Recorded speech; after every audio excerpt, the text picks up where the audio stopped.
Merry Christmas, everyone. I am Austin, leader of the Mullinmen.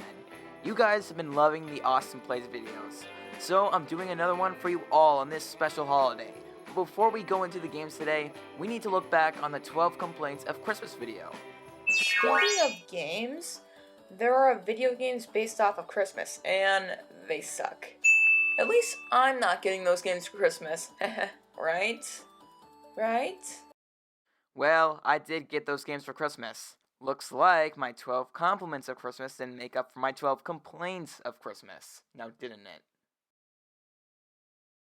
Okay, so there's not a lot of Christmas games out there, and they're not even that good. So I think this is the perfect time to take a look at them. Probably one of the most popular ones, and probably the most bizarre, is Elf Bowling.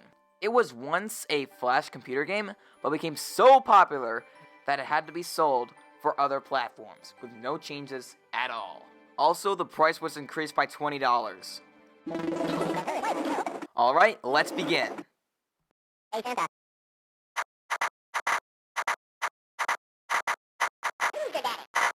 Okay then. To play Elf Bowling 1, all you have to do is press the A button at the right time, and that's it. That's Elf Bowling. I tried pressing every single button on the controller, and the only button that is used in this game is A. Why not move Santa's position, or change the direction of the ball? Every other game had that, why not this one? Even with the DS version with its touchscreen, it still uses the same control setup. Press the A button, and that's how you play Elf Bowling. As for Elf Bowling 2, or Elves Paradise, it's a shuffleboarding game. This one plays better, as you can choose how much force you can put onto your elf. And that's it for that one. There's nothing else to talk about. There's no music, there's no other game modes, it's basically the exact Flash game on a cartridge. Hey, Kringle, I got laid. Excuse me? Now, Elf Bowling had a bunch of sequels, and believe it or not, they made a movie based off this game. I've never watched the film, but looking at resources, it's a film where Santa is a pirate and has to go to Fiji to save the elves? What? What does bowling have to do with anything? We won't have the time to look at the movie this holiday season, but next time, we're going to be looking at Elf without bowling.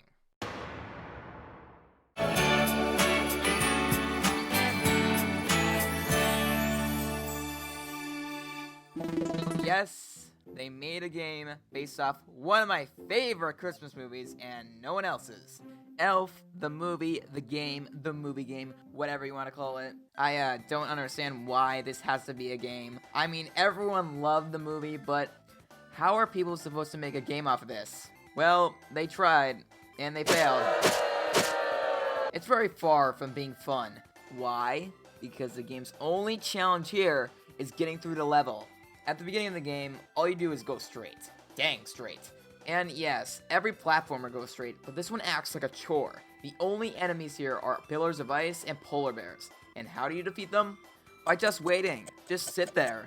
When you first find a polar bear, you'll have to wait until you can jump over it at the right time. And when you don't, you die, and you have to redo it all over again. It becomes a chore. All you do is jump, all you do is wait, then jump and wait, jump and wait, jump and wait, go to sleep, wake up, go to school, come back, relieve all your guilt, hang out with your friends, stop being friends, go home, cry about it, think about your life, think about the time you bought this game, put it into your Game Boy, play it, hate it, explain why you hate it. All you do is jump and wait, jump and wait. It's boring. But then, the game changes form. Oh my god! Now it's in some kind of 3D perspective, where you have to jump on glaciers of ice. Oh, and you also have to wait. Jump and wait. Jump and wait. Jump and wait. And finally, we get to something that's not jumping and waiting. In this level, you snowboard, and it's a decent level, not much to say. Then we're back to platforming. But, you know, even though the level designs in this game are pretty bad, it still represents the story of the movie pretty well. The candy cane forest, the sea of swirly twirly gumdrops, etc. Everything else about these levels, absolute suckage. But you know what else sucks? Making your level unbeatable. Because here it says, find 20 lights. But watch out, don't get hit by cars. Also, you can regain health and energy by going into a door. Well, I get hit by a bunch of cars and lost a bunch of health, so I go into a door, and you know what happens? You lose health. Watch for yourself.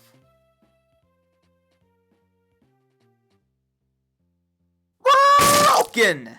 Did the company suddenly thought that the game was too easy and had no challenge and said, yeah, this is unchallenging. Let's break the rules. Let's make the player feel bad for no reason by making the player lose health every 10 seconds. That'll make the kids feel bad for saying that this game is too basic. You know else is too basic? Their opinions. This game is garbage, therefore you're garbage. Profit! I cannot get all the lights. I tried getting them. There is no way. Well, all that is left to talk about is the minigames that are included. But let's face it, you're probably going to get bored with these minigames in less than 2 minutes, so I'll just leave it at that. This is bad. How could someone release this?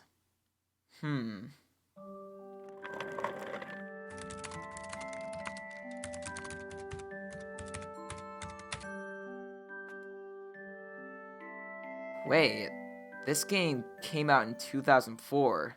The movie was released in 2003.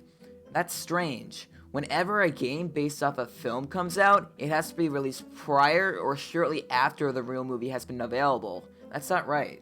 What if something happened in 2003? Maybe another holiday game was taken for that year? But what game?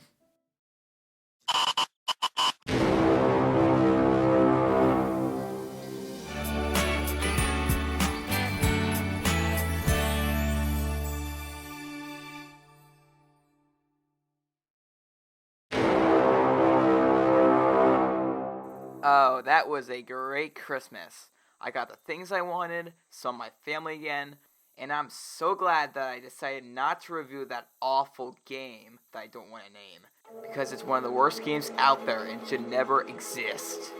But you know, that's not the worst thing in the world, but it's actually the fact that Christmas only comes once a year.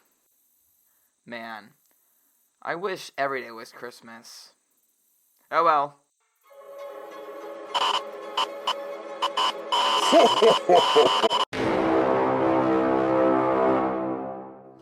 Well, it isn't Christmas anymore.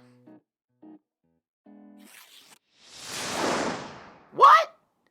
Is this a printing mistake? It's Christmas again.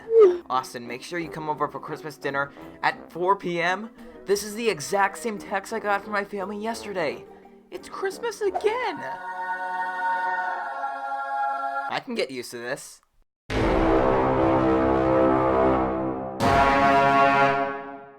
It's supposed to be 2016, and it's still December 25th.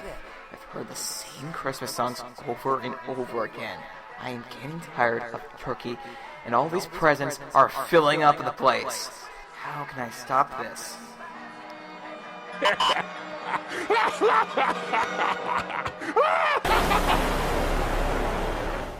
I have to review the game. I have to finish this holiday special. I have to finish Christmas. Santa Claus Saves the Earth was a game for the GBA that is known to be one of the worst holiday games out there. It was made by a company called Telegames, which sounds like they should have made games for phones. But no. I've looked at the company and saw that most of their games revolve around puzzles and Sudoku, and were released on mostly PlayStation systems and Game Boy. So yeah, this was probably the first game that didn't involve that, and they tried their best to worship this thing. Experience how difficult it is to be Santa Claus. 256 color graphics, parallax background scrolling, digitized sound effects, animated in-game cartoons. Okay, we all know that the attraction for modern day games comes from superb graphics, but this was 13 to 14 years ago, and was on a Game Boy Advance. And from the sounds of it, this game sounds like it's going to have a lot of awesome graphics, because they were so busy working on the in-game graphics, the box art looks like utter garbage. Because look at this, there's basically nothing to show, and who are all these people? And when you boot up the game, it looks nothing like you predicted from the cover. Santa looks small as an elf, and the Tooth Fairy over here is big as God. Story time! It's Christmas Eve. Everyone is so excited for Santa, except for this one fairy named Neelan? Mullinmen, I don't know, who saw Santa in her magic copper? That's copper? That's a pot. It could be a pot made out of copper, but it doesn't look like it. She screams, "How could this happen?" Yeah, I know, like I said, Santa's small as an elf. Okay, seriously, she has a problem with giving all these presents to children, so he traps Santa in Area 1, Rice Krispie Treatland. From my perspective, that is. What the? I thought this place was going to be made out of Rice Krispies. I mean, look at the preview. Well, at least one person took a bite out of this stage. Okay, let's talk about what you can do in this game. The goal is to find a key and use that key to open the door to the next level, and that's it. For your weapon, you have your sack of toys, which you swing at enemies. But why? Presents are in there, and Santa doesn't know those presents are for the boys and girls who must have worked so hard all this year to receive those. You open up a present on Christmas, and it's broken. Thanks, Santa. Yet, you soon receive the option to throw snowballs instead of whacking your sack. Whacking your sack? That rhymes. But seriously, what's the point of using these snowballs in this level? There's only one enemy I can find, and believe it or not, it's Barney from the Flintstones. Yeah, that's right, that's what you get for stealing my Cocoa Pebbles. So you can also throw snowballs at TVs, but why even bother? They were so focused on the different aspects of the level that the difficulty is pathetic. Barney here just walks around, and developers expect some challenge from a little walking? You expect children to sit there and think, a caveman. How will I take on this attack? That's a caveman. He's dumb and stupid and curious about the world. Just hit him. And that's literally how much they give one for challenge. I mean, look, the key is right in front of the spikes. It should have been behind the spikes, but no. They didn't even care to piss you off the slightest. They basically did the work for you. Experience how difficult it is to be Santa Claus. Yeah, okay. Now that we got the key, we can open the door now and get to the next level. Actually, one thing that I admire about this game is Santa's amazing athletic skills. Because of his athletic skills, I'm really seeing the benefits of Santa being small in this game. I support the idea so much that I decided to create an endorsement for it. Let Santa eat vegetables again. Okay, we did it. Hopefully level 2 will have more of a challenge.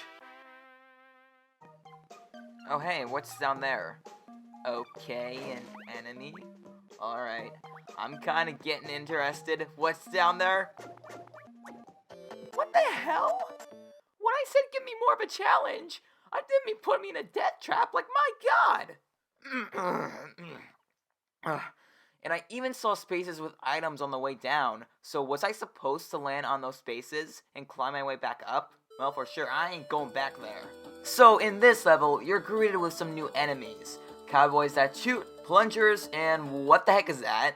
It kinda reminds me of the fairy from the beginning of the game, since the nose looks alike, but what is with the feet? Oh, come on! You really gotta use the snowballs to take on these types of enemies. Also, just to troll with you, there's a power-up at the bottom, and you expect me to lose all my health for 5 seconds of invincibility? Heck no! That is some challenge right there, I'll tell you, with some gosh darn hardcore music too. I mean, listen to this.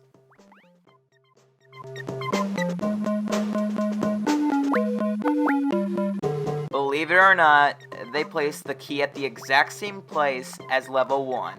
But this time it's behind the spikes, instead of in front. So they're just telling me that they couldn't do it for level 1, but for level 2? And that's the level? Basically the same thing as level 1! So, moving on to level 3, there's now 2 keys you need to get for 2 doors. We've also got a new enemy, which is this Minotaur, and with his trusty sidekick, a torch. Because fire is not fun. We've also got a new item, a tomato launcher. Unlike the snowball, this launcher shoots faster, but runs out quicker. Wait a minute! We're in Egypt? I don't remember the Egyptian pyramids having brick walls, fans, lasers, cowboys, minotaurs, Barney from the Flintstones, bird fairy thing, and, what's that? That looks like the invincibility case from level 2. Oh, it is! Oh yeah, look at me, rocking that nice blue outfit and... Huh? Wait, I died? Did that look like I was invincible to you? No? Well, turns out that the case in level 2 is actually different. The green cases give you invincibility. The blue cases make you jump higher. But what's the point of jumping higher? And now the game is over. But you know what? It looks like Santa is back from the magic land or whatever, because the setting of the game over screen looks like where Santa was originally from at the beginning of the game. So they basically made up an ending when you die. And so Santa Claus gets beaten by Bonnie from the Flintstones, and then gets launched back into the real world, with him stuck in a pile of snow. Good enough ending for me. Santa Claus Saves the Earth is a game that keeps on giving you reasons to hate this game. The game is slow, the items you use don't make any sense, and the level design is unsatisfying. And the heart of it all, it's a game without any Christmas spirit. It's a game that tries to be something else. I thought we were going on a Christmas adventure, like we were going to ride reindeers around the globe and fight gingerbread men for stealing all the holiday presents for Jesus. But no, we're in Egypt finding keys. If I got Christmas presents like these games, I would never wanted Christmas to be every day. In fact, why did I even wish for Christmas to be every day? Remember when I said that the most important thing about Christmas is that you reflect on the joyful memories you've had? Well, if Christmas was all the time, we wouldn't be reflecting on anything. We would be just wishing for a day without Christmas so we can make a memory that's not a memory of wanting a memory. Also, Christmas is basically the number one reason we get through the year, so we can make the best of each other before the year ends. And when Christmas comes, the best of us rests. So if Christmas was every day, we wouldn't be who we are today. So yeah, there is a reason why Christmas must be only one day a year, so we can have an adventure to look back at. And since it's Christmas, I had one epic journey in 2015. They were full of changes and challenges at the same time. I had to go on hiatus, but came back without knowing that I had a supportive fan base, saying that my videos helped people. And now, I want to say, thank you for your support. So yeah, I wish that Christmas only comes once a year, and that's December 25th.